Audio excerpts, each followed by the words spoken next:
Hello, everyone, and welcome to Environmental and Political Coffee House. I'm on Environmental Coffee House channel because I can't set it up in StreamYard yet, which is what this space uses. So give me, I need a little time to do that. And hello, everybody. So let me fix my camera a little bit. So today we're going to talk about this interesting person. We're going to talk about the setup in Israel. We're going to talk about Yair Golan. We're going to talk about the Israeli elections. We're going to talk about how it's set up in Israel, because obviously the United States and Israel have entered into a joint war with Iran. And I think a lot of people don't understand some things. Hang on.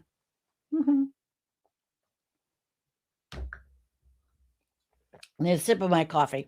So people don't always understand everything. And it's really easy to have a lot of hate. And there's a lot of anger and a lot of disgust to go around. But there is literally a left party. I mean, I'm going to introduce you to this guy. And in fact, I'll bring up the article. I have a bunch of stuff. I'll bring up the article. I do have a video. And well, maybe, I don't know, maybe we should start out with the video file first. Why don't we start out with the video file first? And that will give you a little bit of an idea of who this guy is. And then we're going to actually go through the structure. But I have articles. I want to talk about this guy because I think it's important to understand that there was life before Benjamin Netanyahu became prime minister and ruined the country and brainwashed everybody and took them to the far right. There was. And I think it's fair to want to learn a little bit more. So let's see. And I'm using international outcry grows over humanity. Hang on. I'm using Wyon because it's very I wanted to get something that I always find Wyon to be reasonable in their articles. So let's listen to this about Mr. Golan. As international outcry grows over humanitarian situation in Gaza, Prime Minister Benjamin Netanyahu's government is facing sharp criticism both at home and abroad. Former deputy IDF chief and Democrats Party chairman Yair Golan has accused the Netanyahu government of turning, and I'm quoting here, a justified and necessary war into, quoting yet again, a war without security or national purpose. Earlier, Golan had faced criticism for his comments that a sane country does not kill babies as a hobby. The comment was widely interpreted as Golan accusing the IDF of killing babies as a hobby in Gaza. Alluding to attacks on government critics from Netanyahu's circle, Golan clarified that he was referring to the Netanyahu government and not to the IDF. Golan further asserted that he was not scared of the poison machine and will not back down from bullies who try and silence the truth. Golan received support from former Prime Minister Ehud Barak. Calling Golan a brave man, Barak said that he would prefer him by his side over all his detractors and defenders of the last few hours. Now, of course, we're going to talk a little bit about Ehud Barak because he's obviously prominent in the Epstein files. But Yair Golan is not. And I know, yeah, you're saying, oh my God, the IDF. But you have to understand it's a different country. So be open-minded so we can actually learn. Because that's the whole point here, is learning in an objective manner, because we are all very, very, very emotional right now. And rightly so. Another former Prime Minister, Ehud Olmert, has hit out at the Netanyahu government. Speaking with BBC, Olmert said that Israel's actions in Gaza were very close to a war crime. Olmert emphasized that Israel is fighting the killers of Hamas, not innocent civilians, and that has to be clear. Both Ehud Olmert and Yair Golan have come under increased criticism from the Netanyahu government and its far-right allies. Prime Minister Netanyahu accused Golan of spreading despicable anti-Semitic blood libels against the IDF. while Defense Minister Katz called for ostracizing Golan from public life altogether. Security Minister Itamar Ben-Gvir accused Golan of taking page from the Hamas spokesperson, while Education Minister Yoav Kish accused Olmert and Golan of defaming Israel in the international arena.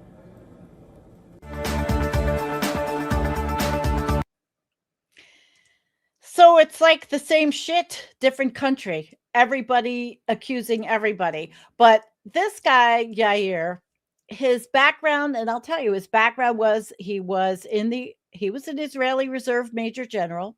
He was former Deputy Chief of Staff of the Israel Defense Forces. Yes, I know everybody hates the IDF, but we're being open-minded today. Currently leader of the Democrats Party, formed in 2024 from the merger of the Israel Labor Party and the Meretz. Now, ideologically is left-wing Zionist. Let's understand this. Supports civil rights, separation of religion and states, LGBTQ rights, and criticizes the far-right Israeli government. What makes him unusual is Israeli politics. He comes from the military establishment, but criticizes Israeli policy towards Palestinians. So why do people say he's been silenced in Israel? Well, there were the two major moments when he triggered massive backlash. In 2016, he had a Holocaust Day speech, and as senior general, he warned back then about extremist trends inside Israeli society. He said, remembering the Holocaust means recognizing horrific processes that once appeared in Europe and noticing echoes of them in modern society, in modern Israel society. And right-wing politicians, including Benjamin Netanyahu, attacked him and called the remarks outrageous. But were they in 2016, as we have seen what has been happening in Israel and how the United States has just been, following along with the right-wing bullshit? In Israeli political culture, this crossed a taboo because he implied Israel must guard against authoritarian nationalism. And that speech damaged his standing with the right wing for years. But he was right because they're right wing and they say, they're a democracy. Okay. So then he did Gaza war criticism. He criticized Gaza in 2025. In a radio interview, he said, a sane country doesn't fight civilians, doesn't kill babies as a hobby. Now, I want to look at an article that I'm going to bring up from AP about that. And, people may not want to listen to this, but I think it's only fair to see sometimes a different viewpoint on a country that we are participating in another war. In a horrible war that has just committed a horrible genocide. Now, this was in AP, and this is from May 22nd, 2025. Killing babies as a hobby, expelling population, fighting against civilians. It is some of the harshest language against Israel's wartime conduct in Gaza. And it came this week from a prominent Israeli politician, sparking a domestic uproar as the country faces heavy international criticism. It's not uncommon for politicians to criticize Benjamin Netanyahu's war strategy, especially his failure to free all the hostages held by Hamas. What made the comments by center-left opposition party Yair Golan rare and jarring to officials across the political spectrum was their focus on the plight of the Palestinians. There was nothing wrong with that. It was the right thing to do. The ensuing controversy underscored how little the war's toll on Gaza's civilians has figured into the public discourse in Israel, in stark contrast to the rest of the world. Speaking to the Israeli public radio station Reshet Bet Golan, a former general, said Israel was becoming a pariah state and cautioned that a sane country doesn't engage in fighting against civilians, doesn't kill babies as a hobby, and doesn't set for itself the goals of expelling a population. So after the outcry, he said he was referring to the conduct of Israel's far right government, not of its soldiers, because he was in the IDF, right? So obviously he's gonna tiptoe a little bit around that. But in a rare focus on the plight of Palestinian civilians, Golan's words were a shock to the system because outside of the country's politically marginalized left, criticism focused on Palestinian civilian suffering and deaths has rarely been spoken publicly in Israel. And the reasons for this, the trauma Israelis still feel over Hamas's attack on October 7th, Jewish citizens' deep faith in the righteousness of the military, and dozens back at this point when this was written of hostages that remain in Gaza and soldiers are dying to rescue them. Now, criticism of the war has focused overwhelmingly on Netanyahu. His opponents believe that his own political motives have dictated war strategy and his failure to reach a deal with Hamas to release all the hostages, an accusation he denies. So remember, this was back in May. So I'm gonna I'm not gonna go through this whole thing, but I really thought it was a good one to at least give you an idea of how people think in Israel and how they feel about him because Netanyahu accused him of blood libel. And they actually, other politicians that are right wing, they demanded investigations of him or a psychiatric evaluation. And so he was disinvited from all kinds of public events. Yep, really. But what it revealed was inside Israel, criticism focused on Palestinian civilian deaths is politically risky during wartime, which is what the article had said. Politically risky. You can so they just like we bitch and moan about the American media, our mainstream media lying, which it completely does. Being silenced for him was a major media backlash. They politically isolated him. He was accused of treason. He was excluded from forums, but he still holds an office. So he's kind of like part of the shrinking Israeli left. And he, his argument that Israel risked becoming a pariah state internationally, well, that ship has sailed. And the far right government is pushing the country towards moral and political collapse, which what are we seeing happening? We're seeing it happening in the US and Israel. And it's sort of a concurrent thing. We say MAGA, MEGA. I mean, what's the difference? So he had also said, listen, social media is spreading a lot of disinformation and incitement around Gaza. And he was really talking about a lot of anti-Semitism and propaganda. Now, I'm on X. It is rampant. I mean, I have never seen anything like it in my life. It is terrible. The anti-Semitism on X is insane. And I did have a video clip of something he said. I don't know, maybe I'll show it. But see, the thing is, the video clip is taken out of context. He doesn't. He was worried that all of this was fomenting all of Netanyahu's actions, and even though October 7th was hideous, what Israel's reaction to what happened and the genocide resulting from it was really tarnishing Israel and that it wasn't a good thing. He thought that government and tech companies should take a stronger action against it. But of course, the remarks were interpreted by critics as calling for restrictions on speech, including the US. So, you know what? I think I'm going to take that other one down. I think I'm going to put this up. Let's just look at it, and you can see him, but it's clipped. It's clipped in a way that it really is.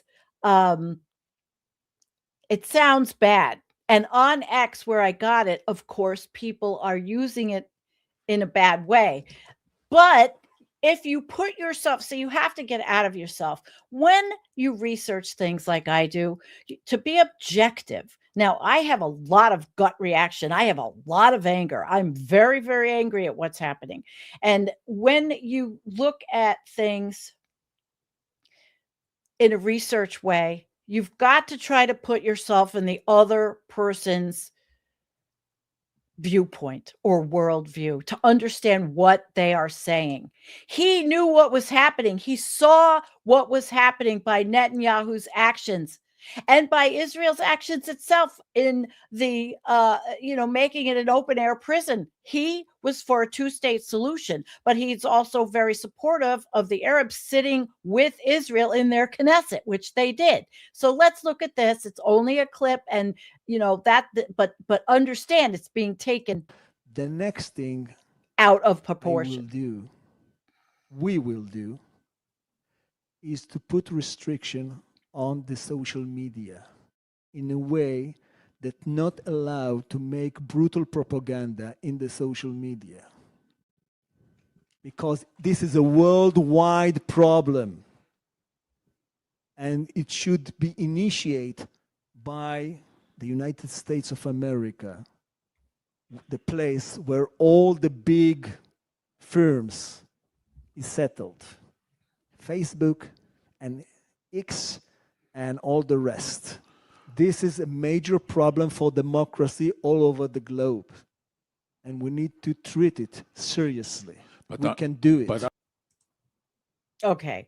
So it sounds like he's saying censorship, but not censorship like Netanyahu, and not coming over to the United States, which interestingly, I have a little tidbit on that, but not coming over and paying social media influences to spread propaganda supporting Israel. He is talking about the ugly anti-Semitism that is all over. I won't even show you some of the shit I see. It's awful.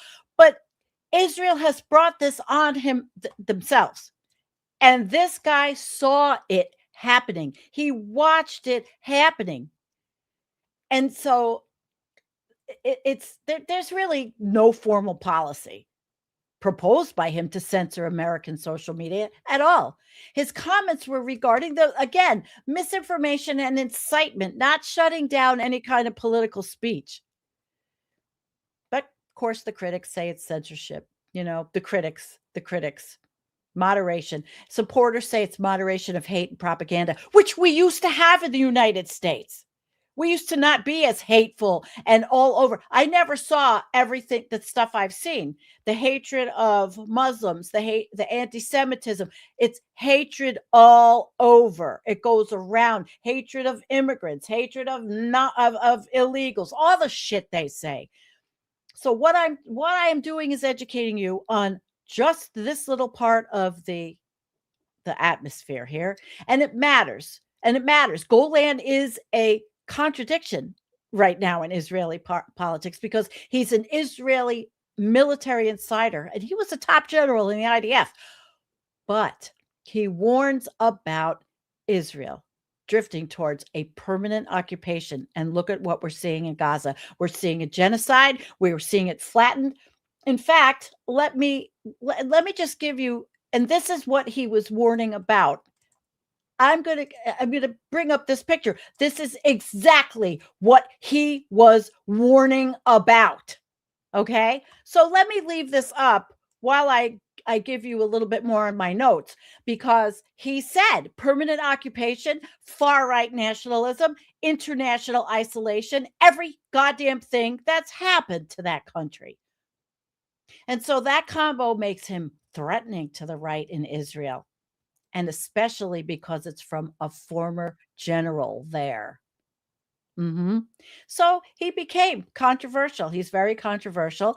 And in Israel, the political leaders then attacked him, and even even said that in US social media wants to censor him because of Netanyahu.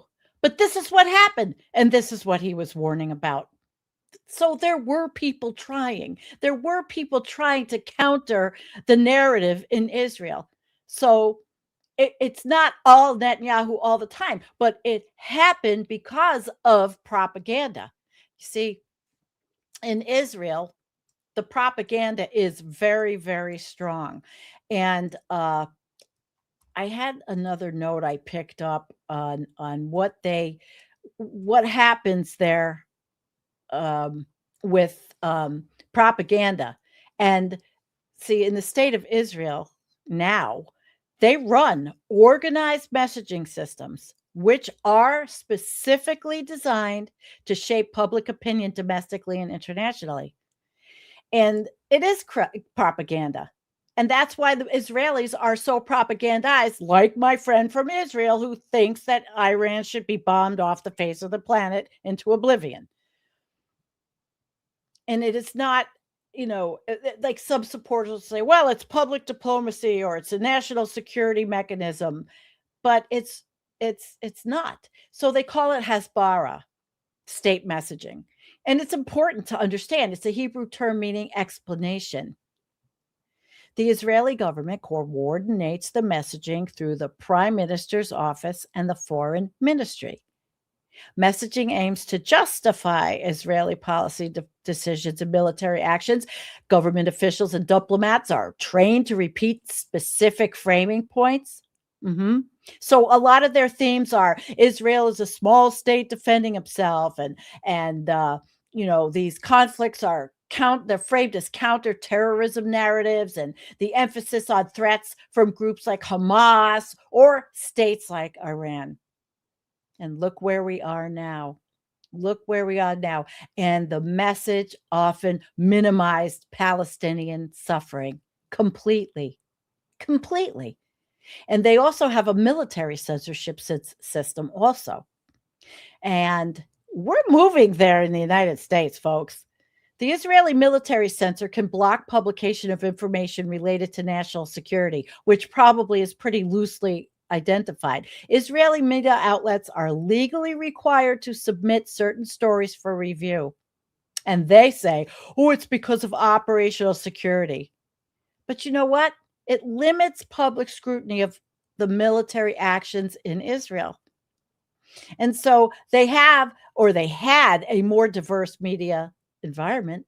But, politics there very strongly influences coverage, like here with Fox, Newsmax, OAN, and even MS Now and CNN, all the major, although we are losing, the left is losing. I mean, we have CBS now, a Barry Weiss little vassal. They're saying it's a vassal of Israel, right? Well, because we are emulating the Israeli media. So here we go. Right-leaning media outlets have grown significantly political because of Benjamin Netanyahu. And the pressure and regulatory decisions have affected broadcasting companies. And there are journalists that literally argue that government allies attempt to shape media, which is favorable to state policy. I mean, they still have some investigative journalism, but it's a lot different than it was prior to October 7th and prior to Netanyahu, for sure.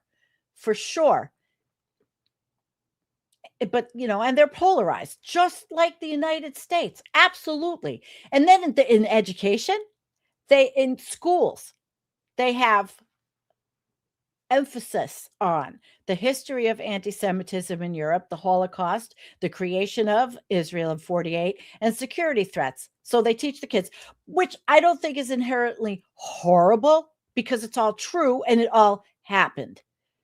But they have created a permanently traumatized society, in my opinion, and a paranoid society. Palestinian historical narratives also are underrepresented. underrepresented. They're not talked about enough, and the population was right there with them. They should have been an integrated country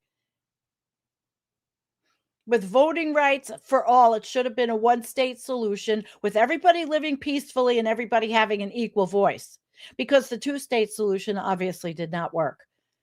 But because everybody hates each other and is taught to hate each other, it didn't happen. So, their students in Israel, then they get limited exposure to the Palestinian perspectives. There you go. And so the curriculum, they say, okay, well, the curriculum, it reflects Israel's historical trauma and their security. But what is that doing when it's so drilled in? It's making, look how paranoid they are. I've showed you the video that I made with Netanyahu talking about Iran's going to have the bomb. Iran's going to have the bomb for 40 fucking years. And look at the schmuck Trump they finally got to go after them to do this. And look at the clusterfuck we are in now. So, you know what happens? These organized teams, right? Social media teams respond to that criticism. And we saw that with Netanyahu coming over here and talking to the right-wing ecosphere, media sphere, online sphere, whatever. And they do a lot of things, but it blurs the lines. It really blurs the line, in my opinion, blurs the lines between what's really happening and what isn't.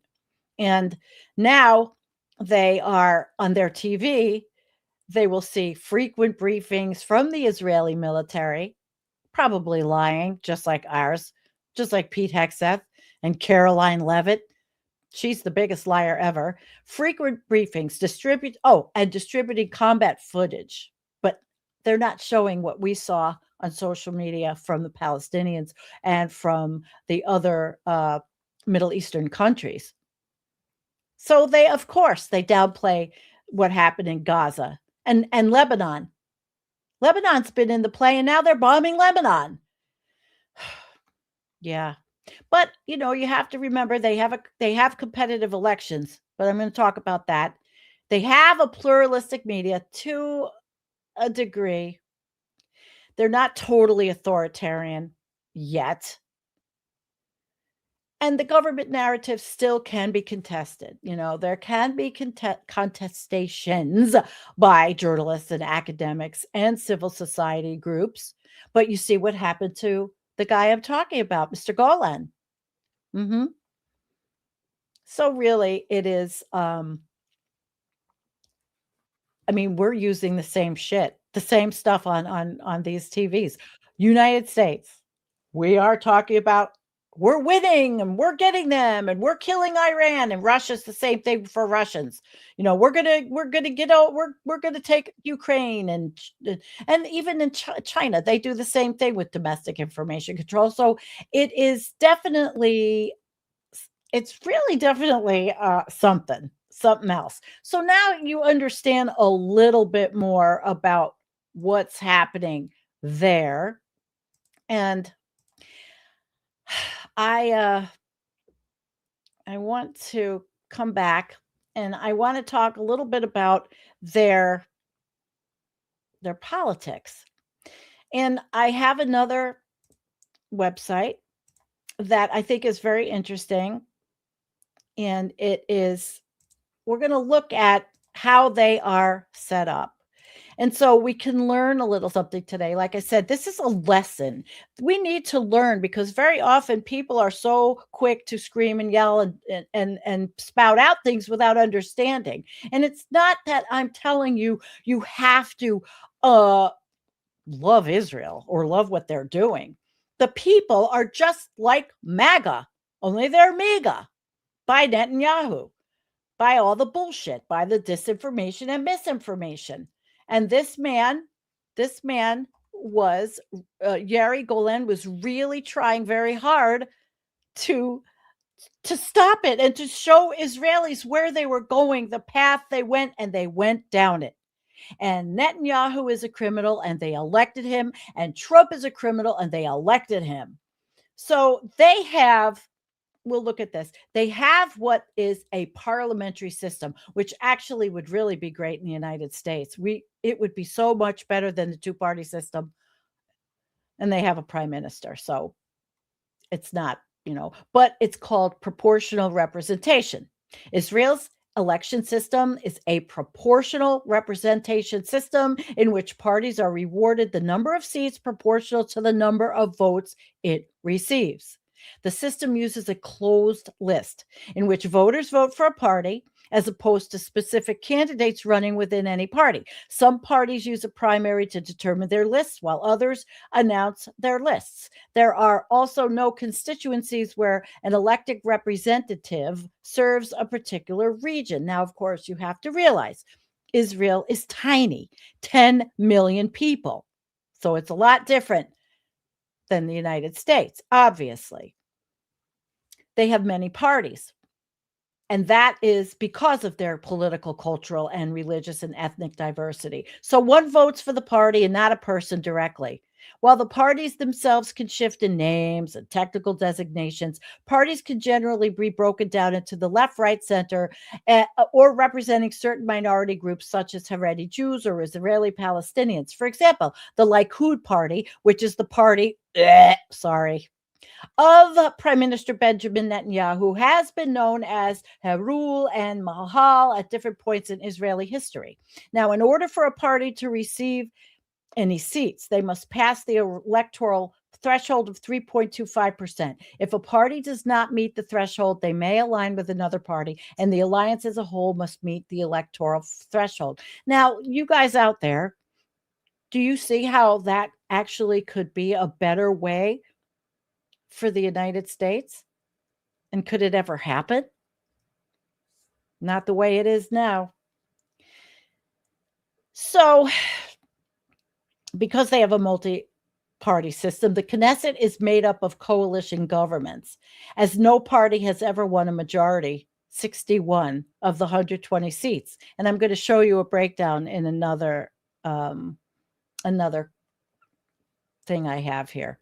So I just want to go through just really a little bit more. After the elections, the Israeli president determines which leader holds a chance to develop a coalition government. And this is, I had a video today. I didn't have time to cut it.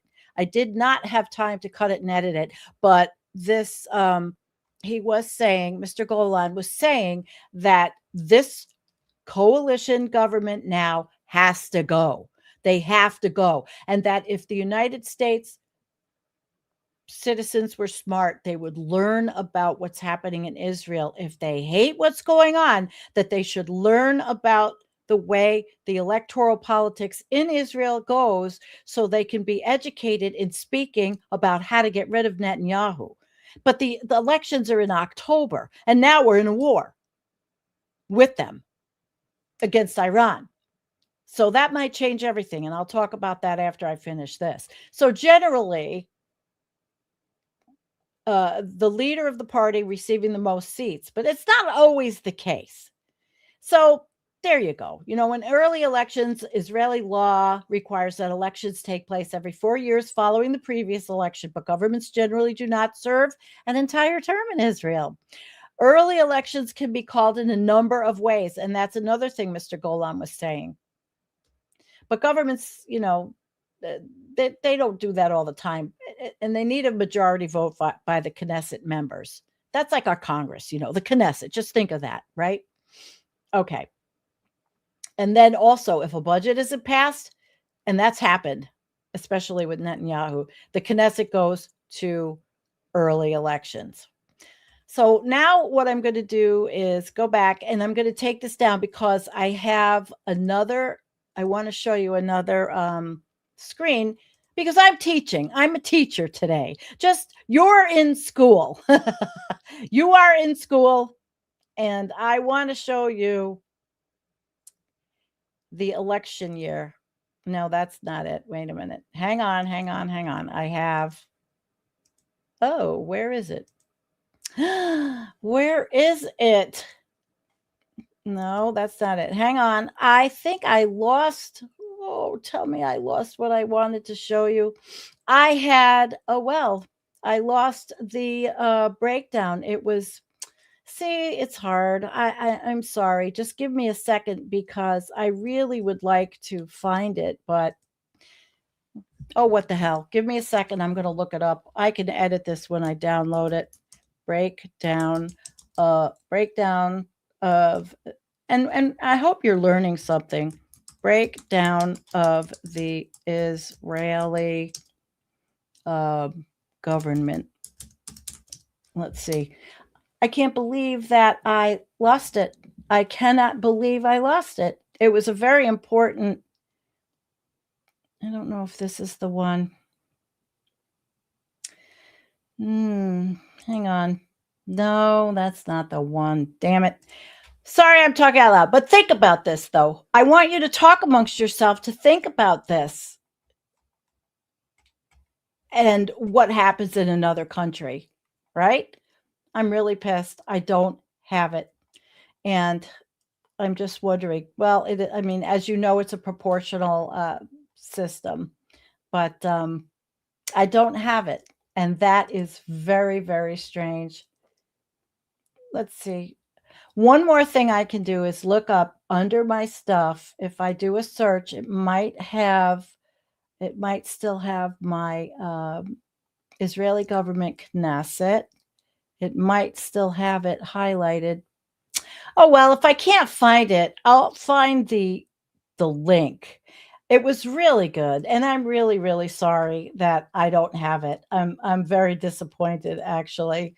It was yeah, I make sure I share. Okay. So I don't have it, but like I said, it was really interesting. It showed the breakdown of all the parties. And the Democratic Party is a small party, but again, the closest to what, well, I mean, I asked the question when I Googled, I had asked the question, is Yair Golan like the Israeli Bernie Sanders? And they said, well, not quite. It came up with articles, but it was not quite because he was in the IMF, or IDF. So obviously it's not quite, not quite. But I do have another article to share. Oh, I found it. Oh shit, it was an X. The whole time what I wanted was an X. All right, hang on, I'll pull it up. I thought it was an article. It was stupid X. And this is good to look at because it's going to give you an overall feeling for how it works. Here it is. All right, here it is. I got it. I forgot if it was a. All right. See now? Here we go. Here we go. This is what it looks like. This is a website called Israel Effects. And this was from March 5th. This is today. And this is what all the parties Linda. Is this going to be on a test? Hey, listen, tell me I'm not teaching you something because if I'm not, then I'm not doing what I set out to do. So let's look at this. All these parties, the Likud, the Bennett, the Yashar, the Yisrael, Betinu, Shah's Democrats, the Democrats. Here's the party. I don't know if you could, no, you can't see my pointer on this. The Democrats, which Mr. Golan represents. And then the UTJ, the Otzma, Yehudit, Yesh Atid, Harem, Hadish, Chal, Blue and White. I've been practicing, trying to get these right. Gosh, it just brings me back to when Jennifer and I used to do our Arctic shows and our permafrost shows and how we would botch every Russian name. So sometimes I try to do a little bit of practicing, but look at the makeup of this. And the Likud right now has all the seats, but could that change? Maybe he's not so popular. And this is 6 hours. So, I mean, they're looking at odds, I guess. But then again, excuse me, it's just an interesting website. which shows you how it's made up. So that's what I had wanted to show you. And I am sorry that I forgot that that's what I wanted to show you. So I found another interesting article, but let's take a break. Hi, T. Whalen. Can I audit this class? Hey, listen, I used to train. I used to train all my people in sexual harassment. I used to train payroll. I used to train everything. I liked training. I liked doing that. But something else to know, in a parliamentary system, people at times cross the floor and change to a different party. Yes, because Canada is completely different than the United States as well. So I appreciate that. I definitely appreciate that. Okay, listen, we're going to take a little break for funny. Okay. We have to do this. I have to do this because as we were talking about how Netanyahu had come over, well, the news today is that there are lawsuits for millions of dollars because the recruited for public diplomacy at height of the crisis and found no one to pay them. So the chaos in the government's public diplomacy system is rampant. The system faces lawsuits for millions from suppliers who have not been paid. Wow, doesn't that sound like Donald Trump? Alongside this, a police investigation is underway into the forgery of a signature by a former employee of the prime minister's office. And this is the body that is supposed to manage the campaign for Israel's image in the world during wartime. So Israel is full of shit, just like the United States. I mean, it doesn't get any funnier that they're not paying their bills. I thought that was something I had to show you. Holy crap. You know, it's like the two countries, at least the governments, are both kind of fucked up, aren't they? Yeah, Linda. Linda, you're winning today with the comments. Rich people are stingy with their money. Who knew? Oh my gosh. But anyway, so I want to finish up with another article I have because I think it's good to use these articles as reference. I take a lot of notes. It's time consuming to write all my notes out and my stuff, and I again, like I said, I'd really love to have a teleprompter so I could look straight and then see the teleprompter and look like I'm not just reading, but that ship has sailed as far as affording a teleprompter. Maybe another time. But let's look at this other article. I want to look at okay, this one. We'll look at this really quickly. This is election year in Israel. And why isn't it coming up? Okay. So election year in Israel, potence of the coming battle. And this could be scary. You think about this. We're in a war in the United States and Israel is our partner in that war against Iran.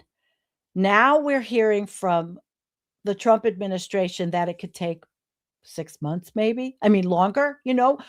Both countries are having elections. Is it a conspiracy to think that both countries could cancel their elections? Not far stretch, although the logistics and all are a little bit different in each country. But this was talking about some of the problems, and most analysts and politicians did not expect that Israel's governing coalition, and particularly its leader Netanyahu, would succeed in holding out after October 7th. Because it was a big security failure. So Israelis saw this as a gigantic security failure since the October 1973 war. Now, despite all that crap, the governing coalition succeeded in absorbing the political and security repercussions of October 7th. What helped was Netanyahu's political movers and parliamentary opposition's weakness, like Mr. Golan and all of the crap that they threw at him to make him look like he was wrong and horrible for calling out what we all saw around the world, which was genocide. Netanyahu's a skeevy character, and he's a manipulator, and he's a narcissist also, and he's a criminal, and he is just like Trump. Yep. So public opinion polls predicted that Netanyahu's coalition would lose its parliamentary majority, gaining about 52 to 54 seats in the Knesset compared to 64 seats like they had after the last election, and then returning Gideon Saar's New Hope party to the Likud party after the governing coalition. But now the issues, and this is a paper that says that it's arguing that the upcoming elections will reflect the state of realignment in Israeli society and the party and political systems, a situation that has accumulated since 2015 elections and has further strengthened in the wake of events. So it'll highlight that the reduction of the rift in Israeli society associated with the Palestinian cause and the occupation on voting patterns and in the competition between parties. Instead, a broad consensus is expected to become clearer within Israeli society that adheres to traditional right-wing political platform, which supports settlement expansion in the occupied West Bank, paid for by Miriam Adelson, thank you, and carried out by Jared Kushner, strengthens Israel's military presence, weakens the Palestinian Authority, and works to prevent the establishment of a future Palestinian state, which is what Mr. Golan was definitely on the other side of history, and he was on the right side of history on this. So it's pretty bad. It really is. Centering the political dispute over occupation and settlements on the extreme religious rights demand to annex the West Bank to Israel, as opposed to maintaining the status quo without moving forward. So there's a lot of controversy in Israel about that. But more people now are buying into the bullshit propaganda that they should just keep expanding. And this Greater Israel Project, which actually is not right in this whole thing, then I want to go down to here. The current opposition parties, which in 2021 formed the so-called government of change with the participation of a Palestinian Arab party for the first time in history of the state of Israel, are clearly reticent today about the possibility of allying with with the Palestinian Arab Party to form a new coalition government, even if the party accepts the Zionist party's conditions for participation. It's just not going to happen now. So that's a real shame, because that's how it should have been. Everybody had the right to live there. They should have lived peacefully. Everybody should have been equal. Equality in voting, diverse, accepting, instead of teaching each side to hate each other. And I think it's really sad. So you see, the Likud party and Benjamin Netanyahu are working to delegitimize any role for Palestinian Arab parties in forming the next governing coalition, whether through direct participation in government or by abstaining from voting. This allows for a parliamentary majority for a coalition that the opposition parties may form after the next elections, as Netanyahu explained in his speech to the Knesset on January 20th, 2026. So there are fissures in the meanings of democracy. What's the meaning of democracy in Israel? The position of the ultra-Orthodox and the ultra-Orthodox in communities. I mean, it is quite serious what's happening in Israel.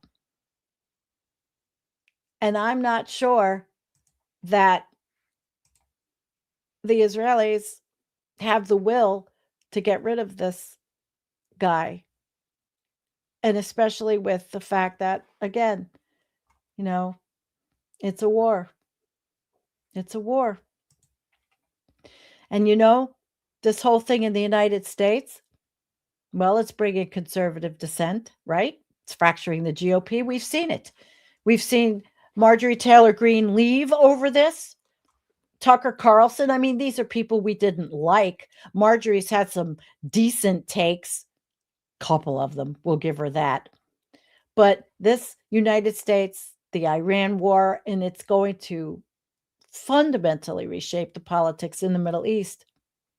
And we don't know what the impacts on US politics are going to be, especially the 2026 midterms, when everybody's sitting there saying, well, is ICE going to be there? And now Kristi Noem was taken out of the position. Yay!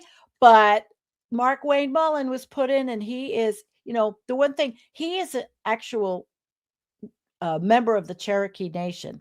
That doesn't mean he's not an asshole. The only thing I think it might mean is that maybe he will tell ICE to not target Native Americans. But he is a MAGA ass-licking toady, and he's not smart. I mean, he's really not smart. So we have to see how he's not even qualified to do this. But a lot of the core of Donald Trump's base has come out in support of joint U.S.-Israel strikes. But some of the figures that we talked about are denouncing them. And we know who that is, right? So the midterms.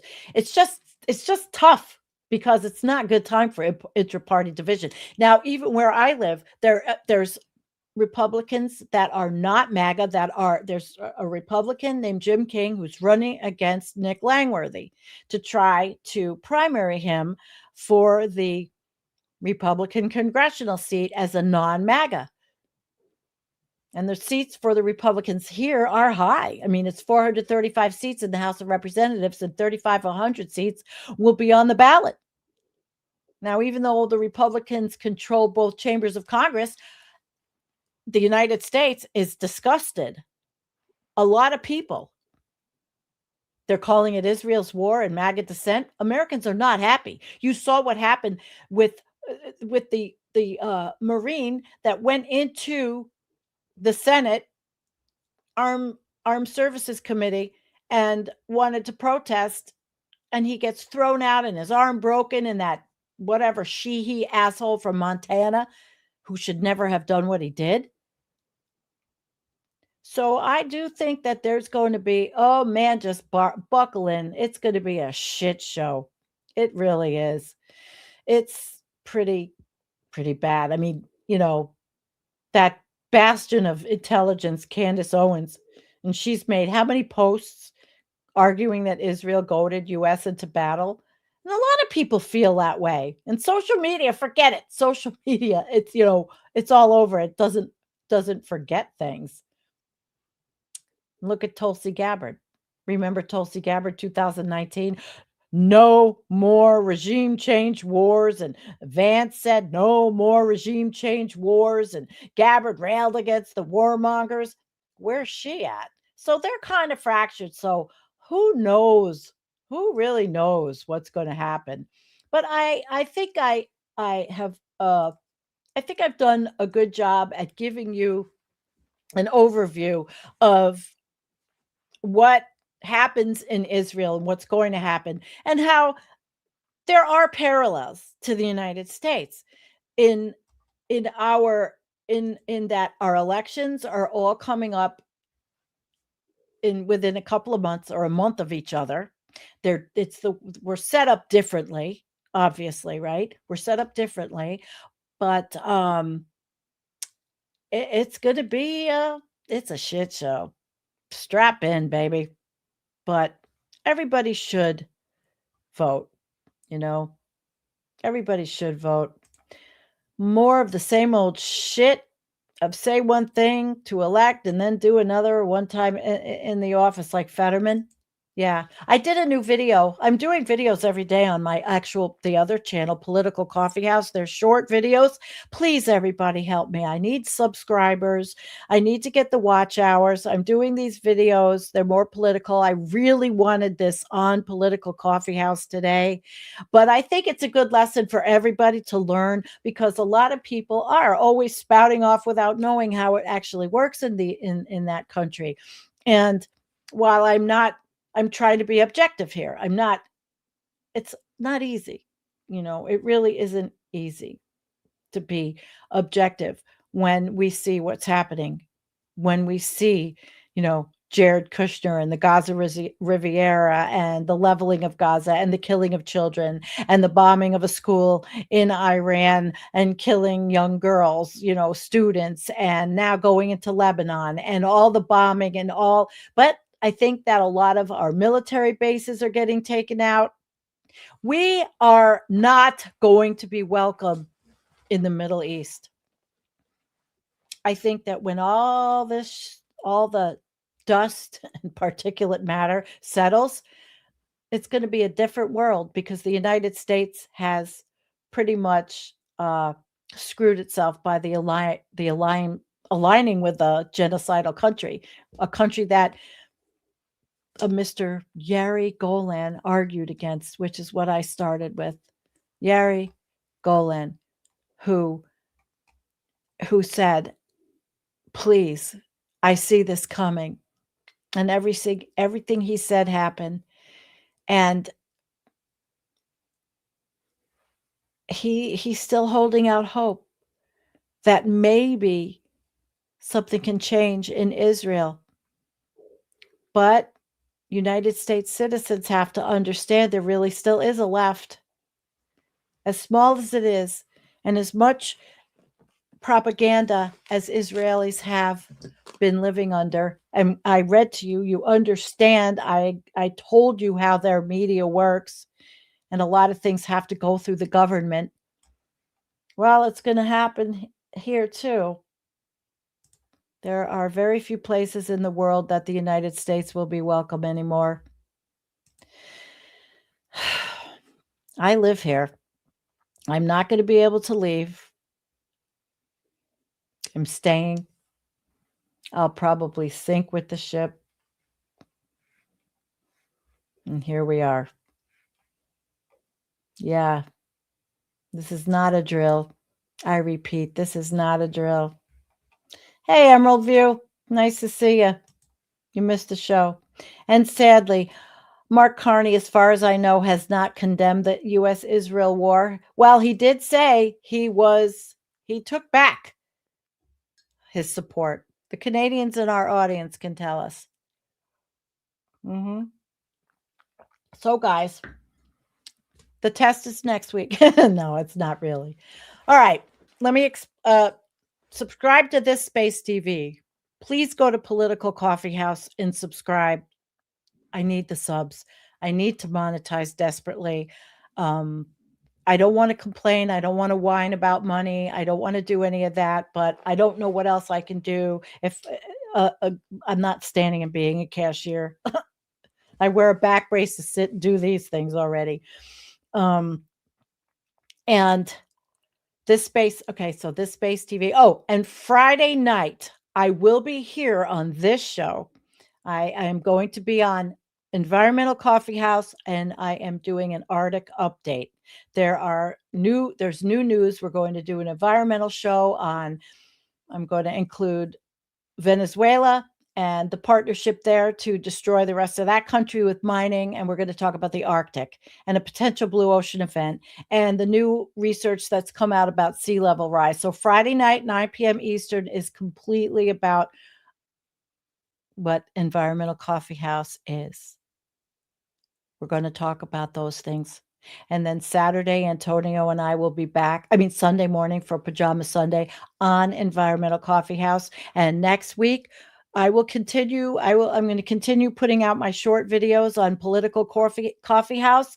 And I really need you guys to help me. I need you to share. And I need you to believe in me. It's not easy starting a new channel. It's not easy to break out at this age. Ageism is real and is real. I have coffee tongue again. It's real. So we're done. Thank you, Nicholas, for being a wonderful producer. Thank you to everybody at This Space TV. What can I say? We just got to strap in for the shit show. Love you all so much. Hate don't make America great. Never will. because it certainly didn't work for Israel, did it? Buy me a